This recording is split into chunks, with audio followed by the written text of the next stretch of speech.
What's going on, guys? My name is Christopher and welcome to It's Complicated, the show where I talk about and showcase wristwatches. So if you love watches like I do, you're going to want to hit that subscribe button, then click on the bell and you'll be all set. Today, we're breaking down another cool watch and film, the first 4 James Bond movies, the watch, the Rolex Submariner.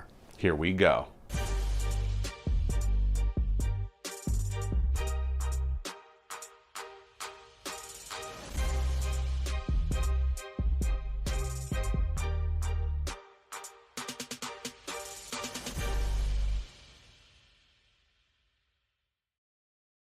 So, for many people, Sean Connery is the best James Bond. Of course, this has been debated for decades and likely will be debated for decades to come. In Sean Connery's first 4 outings as James Bond, he wore a Rolex Submariner, reference number 6538.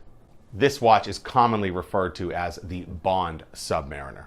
This watch was produced between 1955 and 1959. This watch had a 38mm case and it featured a big 8mm crown on the side, which featured no crown guards.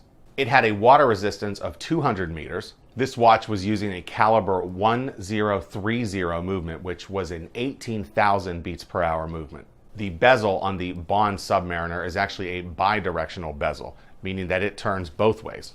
I'm pretty sure Rolex didn't start using the unidirectional bezels until the early 80s. And I believe the reason for this was that another company had the patent for the unidirectional bezel and Rolex had to wait until that patent expired. Correct me if I'm wrong. Another nice feature that really stands out on this watch's bezel is the red triangle for the starting point on the bezel. What an all-time classic piece this is, and these reference numbers sell for big, big money. As a matter of fact, in June of this year, one of these reference numbers sold at Christie's auction house for over $1 million.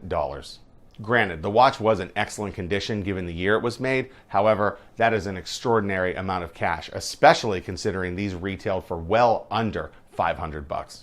I'm sure that this particular Rolex Submariner is an absolute grail for many collectors around the world. When it comes down to the first 4 Bond movies that this watch was featured in, the most iconic scene absolutely comes from one of my favorite Bond films, Goldfinger.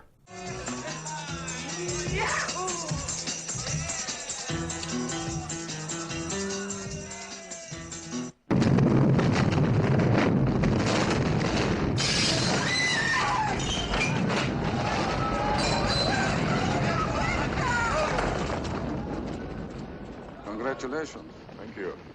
Just a great shot of that watch and that scene. Now you can tell from that scene that he's wearing the watch on what looks like a NATO strap, but the NATO strap wouldn't be issued for another 9 years. Clearly this watch is being worn on some sort of one-piece nylon strap. If you search Bond NATO in Google, you'll find a strap very similar to what he was wearing there.